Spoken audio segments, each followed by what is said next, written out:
दोस्तों नमस्कार। 4PM news network पर आप सभी का बहुत बहुत स्वागत है। मैं हूं आपका दोस्त मयूर जानी। दोस्तों, आप जानते हैं कि हम प्रोफेसर अभय कुमार दुबे साहब के साथ देश की बात करते हैं और देश की बात हम प्रतिदिन करते हैं, हर रोज करते हैं। और उसमें हम जो करंट अफेयर होता है, जो जो चल रहा है देश में इस वक्त, उस पर बात करते हैं और समझने की कोशिश करते हैं कि वो क्या राय रखते हैं, उस चीज को, उस मुद्दे को वो कैसे देखते हैं। तो आज भी वो करने जा रहे हैं बिल्कुल। तो मैं प्रोफेसर साहब को जोड़ लेता हूँ मेरे साथ। जी अभय जी, आपका स्वागत है। जी जी, धन्यवाद सर, एक मैं बड़ा उत्सुक था इसको लेके आपसे बात करने के लिए कि ये एक तो जिस तरह से फजीहत हो रही है एसबीआई की, वैसे एसबीआई की जी तो नहीं हो रही है, जो हो रही है जिसकी हम सब जानते हैं, लेकिन मुखौटे के तौर पर तो एसबीआई है इसमें। मतलब कि सुप्रीम कोर्ट एक के बाद एक जो डंडा लगा रही है ना, फटकार लगा रही है। और ये जानते हुए भी कि इस मामले में वो टिक नहीं पाएंगे कोई भी दलील को लेकर, या वो बच नहीं पाएंगे जो जो उनसे मांगा जा रहा है इलेक्टोरल बॉन्ड्स को लेकर। फिर भी वो इतने ढीठ जो है वो बर्ताव कर रहे हैं, ढीठ तरीके का। मतलब कि जैसे वो 6 महीने के बच्चे, उनको समझ में नहीं आ रहा है। एक बार स्पष्ट दी गई सूचना जो है वो उनके पल्ले नहीं पड़ रही है, पहली बात। फिर जो सुप्रीम कोर्ट ने आज कह दिया कि भाई आप क्यों जो है हमारी बात को सुन नहीं रहे हैं, कि वो जो यूनिक नंबर है उसके साथ हमको चीजें चाहिए। ठीक है। और फिर ये कह देना सुप्रीम कोर्ट के द्वारा, अभय जी, कि 21 मार्च शाम को 5 बजे तक आपकी ओर से एफिडेविट चाहिए। उसमें ये लिखा होना चाहिए कि हमने अब कोई जानकारी आपसे छुपाई नहीं है, हम सब आपको दे चुके हैं। ये अपने आप में एक बहुत बड़ा इसका तात्पर्य निकलता है, इसका जो बुराक निकलता है। मैं ये आपसे विनती करूंगा कि आज इस दर्शकों को ये जो घटनाक्रम चल रहा है और सुप्रीम का जो स्टैंड है और एसबीआई का जो दीटपना है, उस पर आप जरा विस्तार से बताएं। मयूर भाई, 21 मार्च की शाम को 5 बजे सुप्रीम कोर्ट जब state bank of India supreme court में एफिडेविट पेश करेगा, तो वो उसका पहला एफिडेविट नहीं होगा इस सिलसिले में। जी। एक एफिडेविट वो पहले दे चुका है। उसमें भी उसने यही कहा था कि आपके आदेश के मुताबिक हमने सारी जानकारी सौंप दी है। लेकिन बाद में साबित क्या हुआ? बाद में साबित ये हुआ कि उसमें जानकारियां पूरी नहीं थी, कुछ जानकारियों को छिपा लिया गया। ये छिपाने की प्रक्रिया क्यों चल रही है? इस पे मुझे गालिब का एक शेर याद आता है, बड़ा मशहूर शेर है। मुझे यकीन है कि आपने भी सुना होगा। वो ये है, बेखुदी बेसबब नहीं गालिब, बेखुदी बेसबब नहीं गालिब, कुछ तो है जिसकी पर्दादारी है। तो ये जो स्टेट बैंक की बेखुदी है, इसमें स्टेट बैंक कहता है कि हम आपके आदेश को समझ नहीं पाए थे। हाँ भाई, स्टेट बैंक ने यही तो कहा सुप्रीम कोर्ट में कि हम आपके आदेश को समझ नहीं पाए थे। तो इसका मतलब बड़ा बेखुद था, रवैया था। लेकिन इसके पीछे एक कारण है। वो कारण है, उसी कारण के वजह से एक के बाद एक कई पर्दे इस पूरे मसले के ऊपर पड़े हुए हैं, जो सुप्रीम कोर्ट की तमाम कोशिशों के बावजूद अभी तक नहीं उठाए जा सके। ऐसा क्यों है? इन बातों की तरफ ध्यान देना जरूरी है। दरअसल है ये कि सरकार इस मसले को किसी भी हद तक जाने के लिए तैयार है, इसे छुपाने के लिए। चाहे अमित शाह हो, चाहे भारतीय जनता पार्टी के दूसरे प्रवक्ता हो, वो लगातार सिलसिलेवार इस सवाल के ऊपर झूठ बोल रहे हैं। उनके झूठ का और जिस तरह की लीपापोती की जा रही है, उसका सबसे बड़ा नमूना ये है कि अब उन्होंने कहना शुरू कर दिया है, प्रति विधायक, प्रति सांसद हमें कितना चंदा मिला। इस प्रकार का प्रतिशत निकाल के उन्होंने अपने सांसदों की संख्या का, जो कुल मिलाकर भारतीय जनता पार्टी को मिला है चंदा इलेक्टोरल बॉन्ड के जरिए, उसमें भाग लगा दिया है। बिल्कुल सर। और वो कह रहे हैं कि विपक्षी दलों के मुकाबले दरअसल हमें कोई खास ज्यादा चंदा नहीं मिला। बहस इस बात की है ही नहीं कि चंदा आपको ज्यादा मिला या विपक्षी दलों को कम मिला। ये है ही नहीं बहस। दरअसल ये कोई कुछ कह नहीं रहा है इस बात पर, क्योंकि सब लोग जानते हैं कि जो सत्तारूढ़ दल होता है उसको विपक्ष के मुकाबले चंदा हमेशा ज्यादा ही मिलता है। जब कांग्रेस सत्तारूढ़ थी और सत्तारूढ़ बनी रहती थी और भविष्य, और लगता नहीं था कांग्रेस कभी सत्ता से बेदखल होगी, उस वक्त कांग्रेस को सबसे ज्यादा चंदा मिलता था। जिन क्षेत्रों में क्षेत्रीय पार्टियां सत्ता पे जमी हुई हैं और लगता है कि अगला चुनाव भी वही जीतेंगी, उनमें क्षेत्रीय पार्टियों को ज्यादा चंदा मिलता है। ये तो स्वाभाविक सी बात है। मसला कुछ और है। मसला ये है कि आपने इस हाथ से चंदा लिया, उस हाथ से धंधा दिया, क्या ये बात तो नहीं है? मसला ये है। इसलिए सुप्रीम कोर्ट, इसलिए सरकार के कहने पे स्टेट बैंक की पूरी बागडोर सरकार के हाथ में है। स्टेट बैंक तो केवल एक मोहरा है जो सरकार के कहने पर चलता है, वरना वो सरकार जिनको चाहेगी उनको हटा देगी। इसलिए स्टेट बैंक की बेइज्जती हो रही है सबके सामने, और सरकार स्टेट बैंक की बेइज्जती करवा रही है अपने आप को, अपने अपने कुकर्मों को छिपाने के लिए। देखिए, जिस वक्त ये बिल्कुल अब सब चीजें रिकॉर्ड पे आ चुकी हैं, जिस वक्त सरकार ने इस स्कीम को डिजाइन किया था, उसी वक्त सरकार का कानून मंत्रालय और सरकार द्वारा नियुक्त किए गए चुनाव आयोग ने कहा था कि ये काम मत कीजिए। फिर भी सरकार ने संविधान संशोधन किए और इस काम को उन्होंने किया और ये स्कीम उन्होंने लागू की जी। और इसको डिजाइन इस तरीके से किया गया था कि विपक्ष भी इस ट्रैप में फंस जाए। तो अब स्थिति सरकार के पास सबसे बड़ी पतली गली क्या है इससे निकलने की? सरकार के पास इससे निकलने की सबसे बड़ी पतली गली ये है कि भाई विपक्ष ने भी ले रखे हैं, और विपक्ष की कुछ सरकारों को तो काफी मिले हैं।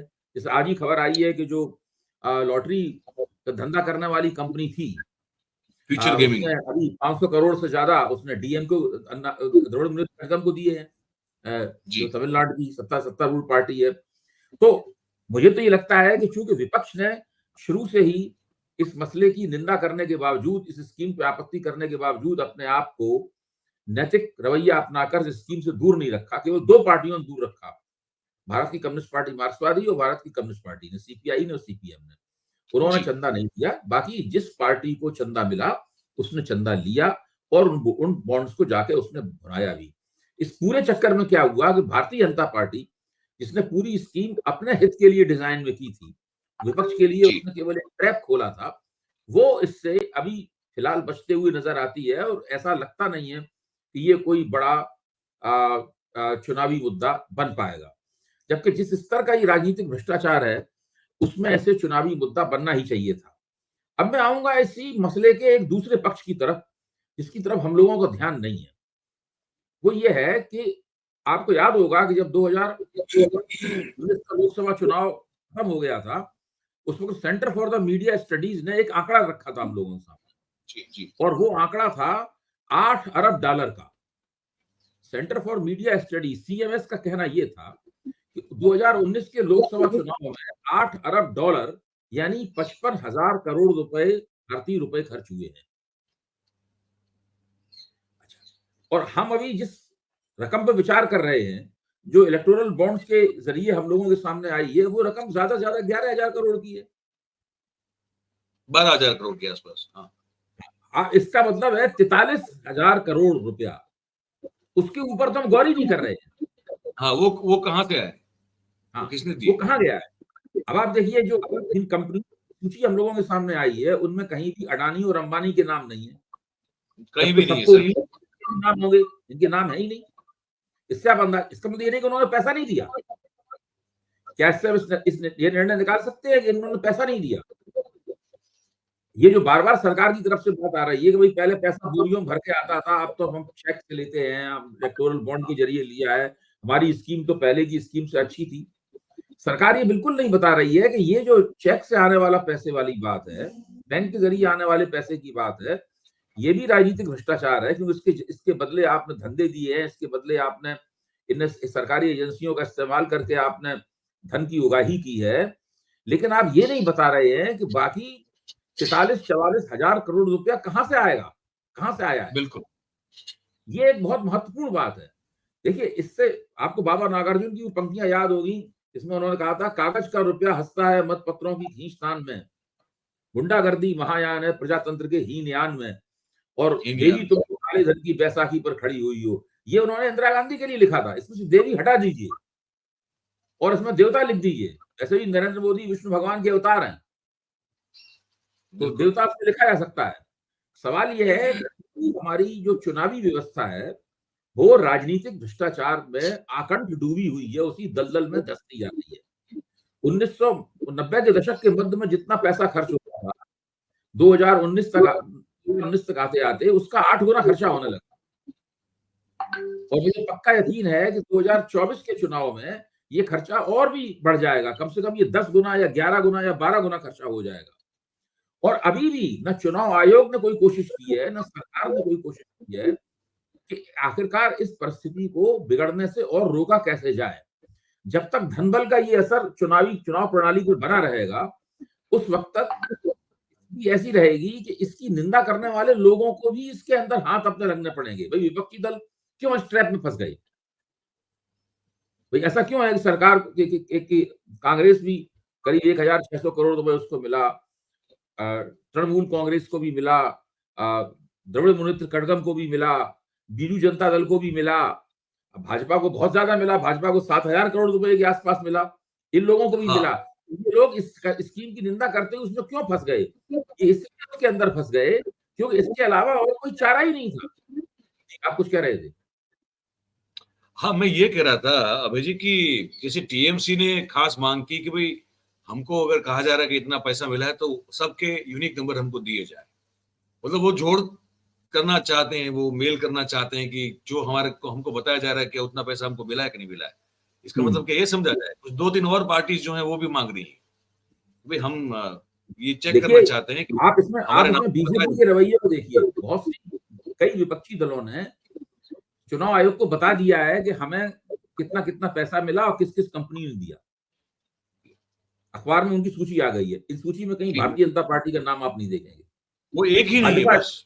है? हाँ, हाँ, वही नहीं वही केवल नहीं है। बीजेपी उसके आगे। तो बीजेपी का रवैया बहुत ही अलग तरह का है। वो नैतिकता वाले प्रश्न वो उसका रवैया नैतिक नहीं है। वो नैतिकता से उसको कोई मतलब नहीं है। वो बिल्कुल राजनीति को जो मैकियावेलियन तरीका होता था, जिसमें जी, राजनीति एक कुटिलता का खेल होती थी, उस रवैये को मानने वाले लोग हैं। उन्हें इस बात से कोई मतलब नहीं है कि कोई नैतिक प्रश्न भी होते हैं, जिससे सार्वजनिक जीवन में राजनीति को संचालित होना चाहिए। तो मैं ये समझता हूँ कि ये इलेक्टोरल बॉन्ड का प्रकरण है, ये चौंकाने वाला है और इसमें जिस सच्चाई को हम जानते थे, वो सच्चाई अपने सबसे भीषण और भयानक रूप में हम लोगों के सामने आई है। और चूँकि हम लोग सार्वजनिक जीवन में शुचिता की वकालत करते हैं, इसलिए हम लोग अगर चाहें, तो इस बदबूदार मौके का लाभ उठाकर हम लोग इसको एक अवसर में बदल सकते हैं बदल और सकते हैं। इस सिस्टम की सफाई की हम लोग शुरुआत कर सकते हैं। अगर सरकार के ऊपर इसका दबाव पड़े, सुप्रीम कोर्ट भी इसमें भाग ले, नागरिक समाज की अन्य संस्थाएँ भी इसके अंदर भाग लें और विपक्ष भी इस मसले को लेकर दबाव डाले। अगर अभी तो लोकसभा चुनाव बिल्कुल सिर पे खड़े हुए हैं, अधिसूचना जारी हो चुकी है, आचार संहिता लग चुकी है। जैसे ही चुनाव खत्म होता है, वैसे ही देश के सभी राजनीतिक दलों को एक सर्वदलीय प्रयास इस दिशा में करना चाहिए। अगर भारतीय जनता पार्टी इसमें भाग नहीं ले सकती, तो भारतीय जनता पार्टी को मत लेने दीजिए। बाकी सबको इस दिशा में एक प्रयास करना चाहिए और प्रयास करके अपनी जो चुनाव प्रणाली है, जब तक उसको धन बल की गिरफ्त से हम लोग मुक्त नहीं करेंगे और चुनाव लड़ने का एक किफायती मॉडल विकसित करने की तरफ हम लोग नहीं जाएँगे, तब तक हालत ये होगा कि जिसके पास माल होगा, वो सरकार में आ सकने वाली पार्टी या सरकार में बैठी पार्टी को खरीदता रहेगा। खरीदता रहेगा। बिल्कुल सही बात है सर। अब उसके बाद अभय जी एक और मुद्दा जो सामने आया है, मुझे लगता है कि उस पर भी आज बात करनी चाहिए हमको आपके साथ। बिहार में एनडीए का जो टिकट का बँटवारा है लोकसभा सीटों का, जी। वो सर हो गया। दर्शक को बता दें कि बिहार में 40 सीटें हैं लोकसभा की। उसमें से जो बँटवारा हुआ है, वो कुछ इस तरह हुआ है कि भारतीय जनता पार्टी को 17 सीटें तो भारतीय जनता पार्टी 17 लोकसभा सीटों पर चुनाव लड़ेगी। जेडीयू जो है नीतीश बाबू की पार्टी, वो 16 सीटों पर चुनाव लड़ेगी। एक इंटरेस्टिंग डेवलपमेंट ये है जिसको लेकर बहुत सारी चर्चा भी वहाँ पे है कि एलजेपी रामविलास पासवान साहब की पार्टी जो कि उनके सुपुत्र चिराग पासवान संभाल रहे हैं अभी और वो उनको 5 सीट दी गई है। उनके चचा को झुंझुना दे दिया गया है और आरएलएम जो है उसको 1 सीट है दी गई है और एचएएम को भी 1 सीट दी गई। कैसे देखते हैं सर आप इस बँटवारे को? देखिए, पहले इसमें ये एक नाम जो इसमें अनुपस्थित है, वो है सहनी का, मुकेश सहनी का नाम। जी, बिल्कुल। मुकेश सहनी साहब बहुत दिलचस्प आदमी हैं। मुकेश सहनी साहब बम्बईया फ़िल्मों में सेट डिज़ाइनिंग करते हैं। जी, वहाँ से जो पैसा कमाते हैं, उससे बिहार में पार्टी बनाकर राजनीति करते हैं और हर चुनाव में हस्तक्षेप करते हैं। करते हैं। वो अति पिछड़ी जाति के हैं और वो भी एनडीए में थे, लेकिन उनको लगता है कि भाजपा ने स्टैंड बाय रख दिया है। उनको कोई सीट नहीं दी गई है मुकेश सैनी को। हो सकता है मुकेश ना, सैनी इसके खिलाफ बगावत कर दें और बगावत करके वो तेजस्वी यादव की तरफ चले जाएं। पहली बात तो इससे ये हो सकता है। दूसरी तरफ जो रामविलास पासवान की पार्टी दो हिस्सों में बट गई थी, एक हिस्सा पशुपतिनाथ पारस के पास था, एक हिस्सा चिराग चिराग पासवान। पासवान के पास था। भारतीय जनता पार्टी के रणनीतिकारों का मानना यह है कि वोट चिराग पासवान के पास, इसलिए उसने चिराग पासवान को 5 सीटें देने का फैसला किया है। 2019 में 6 सीटें मिली थी और रामविलास पासवान जीवित थे, उन्होंने पूरी 6 सीटें जीत ली थी। अब स्थिति क्या है कि पशुपतिनाथ पारस भी बगावत करने की स्थिति में है और तेजस्वी यादव को इस तरह के नेताओं की जरूरत है जो कि अति दलित और अति पिछड़ी बिरादरियों से आते हो, तभी वो माई बाप जो है उनका, जी माई माने मुस्लिम यादव और बाप का मतलब है समाज के अन्य तबके, इसके अंदर स्त्रियां भी शामिल है, जी बहुजन भी शामिल है इसके अंदर। तो उन्हें अति पिछड़े और अति दलित तबकों के नेताओं की जरूरत है। जो भारतीय जनता पार्टी ने जो सीटों का बंटवारा किया है एनडीए में, इसका एक परिणाम ये निकल सकता है कि पशुपत पारस और मुकेश सैनी दोनों महागठबंधन की तरफ चले जुड़ जाएं। सकते। हाँ, जुड़ उस सकते। हालत में उनका पक्ष जो है वो ज्यादा मजबूत होगा और वो थोड़ा उन्हें ऐसे वोटों का सहारा भी मिलेगा जो वोट आमतौर पर यादव प्रधान पार्टी होने के कारण उनको नहीं प्राप्त होते हैं। इसका एक परिणाम तो ये हो सकता है।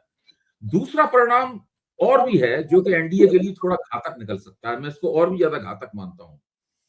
वो ये है कि बिहार में नीतीश कुमार ने इतने बार पलटी मारी है कि उनकी साख असल में अपने जी समर्थन क्षेत्र में भी गिर गई है जी और जो एनडीए के छोटे छोटे जो घटक दल हैं वो भी उनको बहुत नापसंद करते हैं। भारतीय जनता पार्टी का जो समर्थन आधार है, जो मुख्य तौर पर ऊंची जातियों का है, वो भी उन्हें नापसंद करता है। तो अब उन्होंने 16 सीटें प्राप्त कर ली हैं। तो 16 सीटें प्राप्त कर ली हैं तो एक नजर में देखा जाए तो उन्होंने अच्छा सौदा किया। पिछली बार उन्होंने 17 सीटें मिली थी, उसमें एक हार गई थी, 16 फिर भी जीती थी उन्होंने। ठीक है। तो 16 सीटें प्राप्त करने के बाद क्या वो 16 सीटों में अच्छा प्रदर्शन कर पाएंगे? मुझे इसमें पूरा शक है। मुझे लगता है कि न तो भारतीय जनता पार्टी का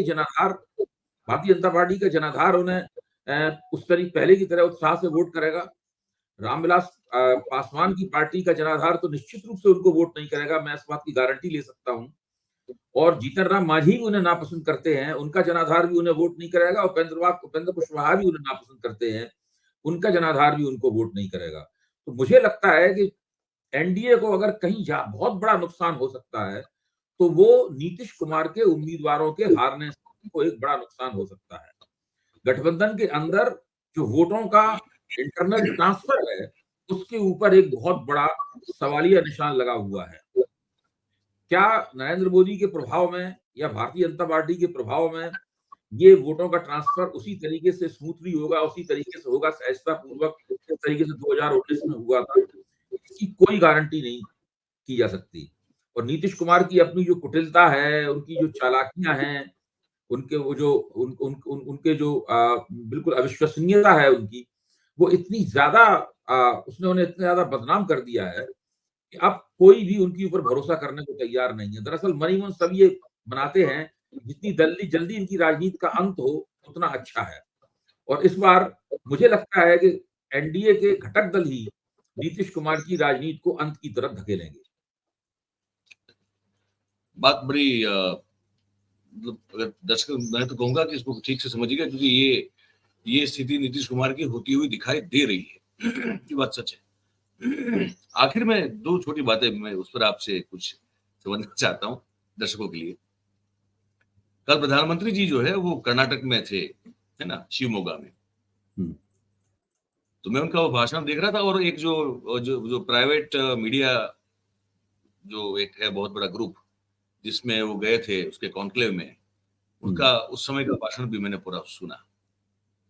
मैं ये समझना चाहता हूं आपसे दो चीजें अभय जी, कैसे आप इसका आकलन करेंगे? जैसे उस मीडिया कॉन्क्लेव में उन्होंने कहा कि आप ये कह रहे हैं कि मैं 2029 की तैयारी कर रहा हूं, लेकिन मैं तो 2047 की तैयारी कर रहा हूं। पहली बात,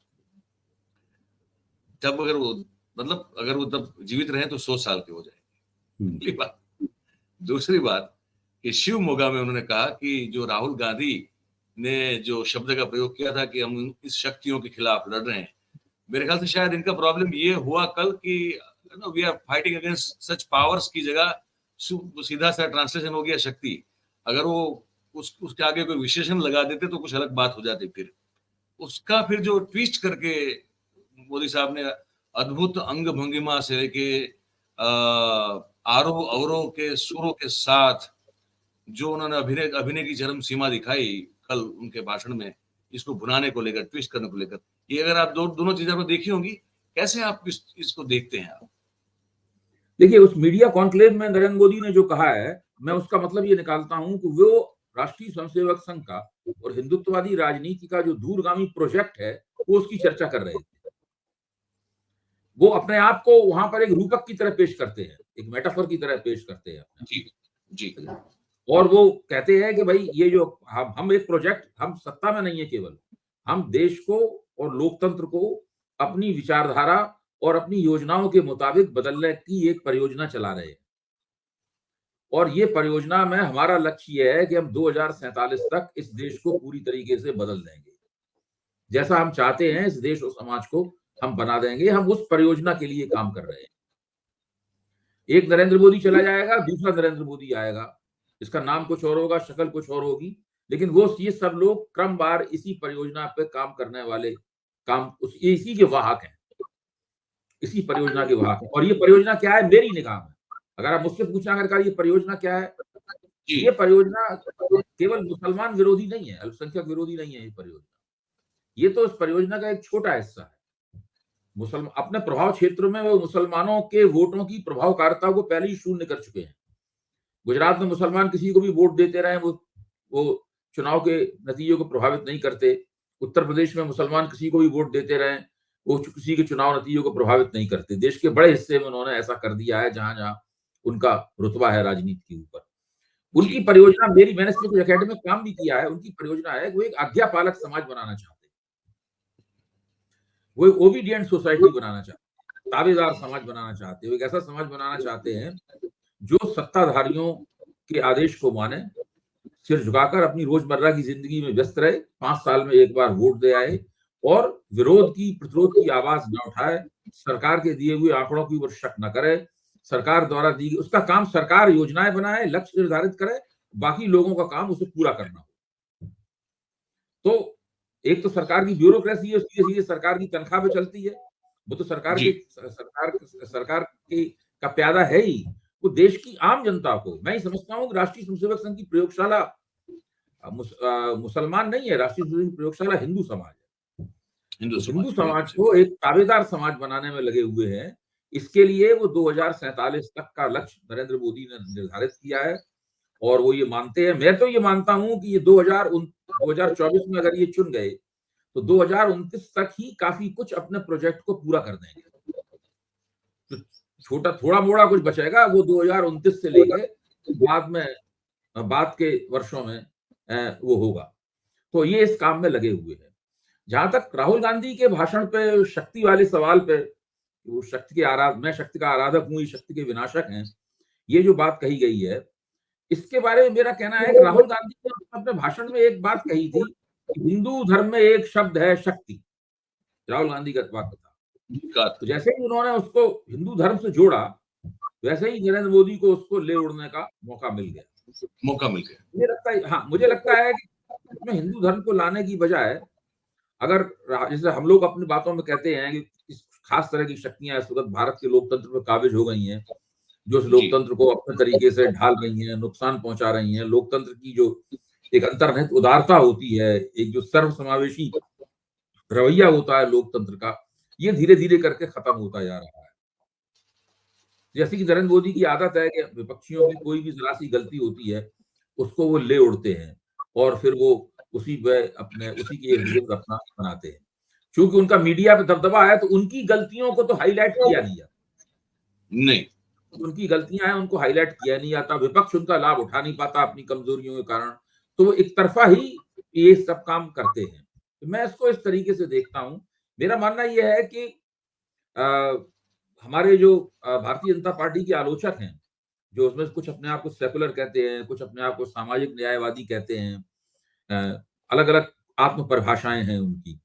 उन्होंने अभी तक इस बात को नहीं पकड़ा है कि संघर्ष विहीन सुधार, राष्ट्रीय स्वयंसेवक संघ का इस वक्त जो विचारधारा नारा है, संघर्ष विहीन सुधार और प्रतिरोध विहीन राजनीति। ये 2 काम ये लोग करना चाहते हैं और इसकी वो आदत डलवा रहे हैं जनता को। जो लोग इसकी आदत डालने के लिए तैयार नहीं है, उनके लिए पीएमएलए नाम का कानून है या ऐसी किस्म के कानून है, जिसमें एक बार अगर आपकी गिरफ्तारी हो जाए, तो फिर आपकी साल भर, 2 साल, 3 साल, 4 साल जमानत ही नहीं होगी। जितनी दिन चाहे सरकार आपको जेल में बंद रख सकती है।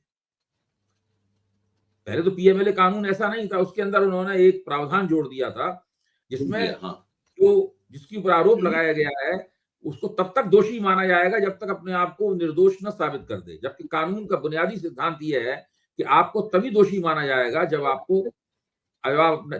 तक आपको दोषी ठहरा ना दिया जाए, उससे पहले आपको जमानत का अधिकार होता है। लेकिन PMLA, protection of money laundering act में ये एक प्रावधान है कि एक बार आपके ऊपर अगर ये इस दफा में आपके खिलाफ अगर मुकदमा दर्ज हो जाए, तो फिर आपको उस वक्त तक जेल में रहना पड़ेगा जब तक कि आप अदालत से निर्दोष न करार दिए जाए। तो इस प्रकार का पूरा माहौल बना हुआ है। कानूनों को उसी तरह ट्वीक किया जा रहा है, क्योंकि मौका मिले तो हम इस बारे में विचार भी कर सकते हैं। आजकल चुनाव है, लोगों का ध्यान इस तरफ नहीं है। 1 जुलाई से जो नई अपराध संहिता लागू होने वाली है, उससे पूरा देश एक पुलिस स्टेट में बदल जाएगा। फिर इन लोगों को, इस समाज को ओबीडिएंट समाज बनाने में और ज्यादा मदद मिलेगी और वो तेजी के साथ इस दिशा में बढ़े। बहुत सही बात है सर।